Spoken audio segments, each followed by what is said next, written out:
नमस्ते, म मदन सिब्राल। आज सानो ब्लग बनाउँदैछु हैन। म मङ्गलसिंह नगरपालिका 2 मिस्टुरको रवा छाइतडामा आएको छु। तपाईलाई भ्यू देखाउँछु है म। यो चाहिँ बुढी गंगा हो हैन। यो चाहिँ छाइतडा भन्छन्, जसलाई स्वर्गको एउटा टुक्रा भन्दा फरक नपर्ला हैन। अति नै रमाइलो छ, हेर्नुस् यो ठाउँलाई हेर्नुस् हैन। अति नै जति नै राम्रो यहाँको चाहिँ गाउँहरू छ, जहाँ छानाहरू छन् रवाको, त्यति नै राम्रो यहाँको भ्यू छ। अनि मान्छे पनि उति राम्रा।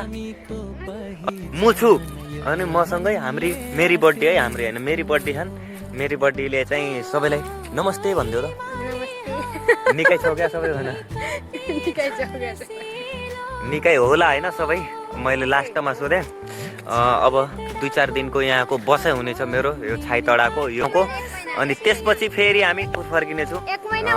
म मेरो जन्म घर पनि गएको छैन हैन। त्यहाँ अहिले जाने त्यस्तो फुर्सद पनि छैन, टाइम पनि छैन। हामी केही दिनको लागि आएको, 1-2 दिनको लागि भेटघाटको लागि फेरि हामी गइहाल्ने हो। फेरि तपाईहरु बनिराख्नु होला यो सुन्दर ठाउँलाई हैन। फेरि पनि मेरो भ्लगलाई चाहिँ माया गरिदिनु होला। नमस्ते।